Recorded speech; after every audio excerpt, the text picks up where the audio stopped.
Comme vous êtes maintenant en campagne électorale, j'ai décidé de consacrer mes prochains billets aux grandes questions fondamentales pour l'avenir du Québec qui ne seront malheureusement pas discutées lors de cette élection. Cette semaine, les défis démographiques du Québec. Si je vous demande à quoi devrait ressembler une pyramide, vous me répondriez certainement comme celle en Égypte, donc une construction qui s'appuie sur une large base pour se rétrécir au fur et à mesure où l'on se rapproche du sommet. Ce qui s'applique en architecture s'applique aussi en démographie. Une société ne peut être juste et équitable, en plus d'être performante, si sa démographie ressemble à une pyramide à l'envers. C'est un peu à quoi la pyramide démographique du Québec ressemble. Une image qui est en outre condamnée à s'accentuer encore davantage au cours des 30-40 prochaines années.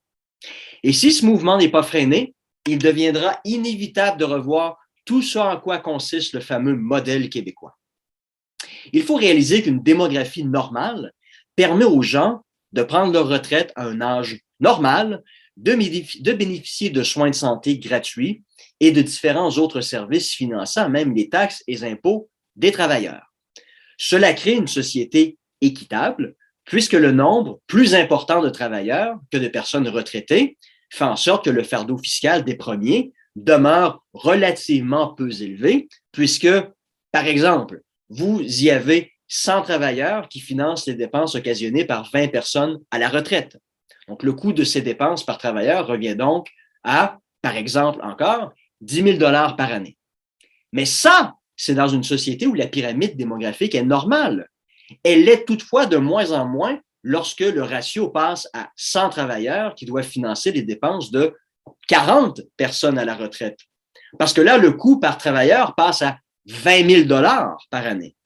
Donc, dans pareille situation, vous comprendrez que la générosité d'antan n'est plus soutenable sur le plan de l'équité intergénérationnelle. Et c'est le problème auquel le Québec est actuellement confronté et qui ne fera que s'accentuer au cours des prochaines années. À l'heure où je vous parle, 19 % de la population québécoise est âgée de 65 ans et plus.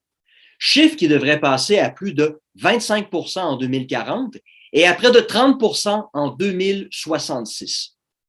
Parallèlement, le nombre de Québécois en âge de travailler, donc entre 20 et 64 ans, passerait de 60 % en 2020 à 53 % en 2066.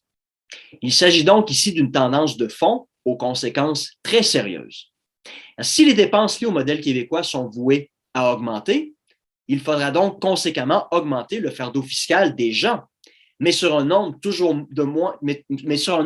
moins important de travailleurs. Que faire? Est-il légitime d'exiger des jeunes générations porter sur leurs épaules les dépenses de leurs aînés? Personnellement, je ne crois pas.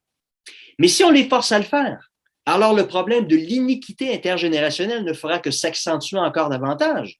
Car si le gouvernement vous suce de plus en plus d'argent de vos poches, cela vous en laisse de moins en moins pour vous. Vous aurez donc moins d'enfants ou pas du tout, ce qui réduira d'autant le nombre de futurs payeurs de taxes lorsque vous serez vous-même à la retraite. À terme, et que cela vous plaise ou non, le modèle québécois mis en place par grand-papa n'est pas soutenable et doit être revu en raison de notre pyramide des âges, qui n'a plus rien d'égyptienne, mais qui est maintenant devenue toute croche, un peu comme un tableau de Picasso. Cette question devrait en fait être centrale dans les débats de la présente campagne électorale. Mais je doute que ça arrive. Bref, une telle occasion manquée.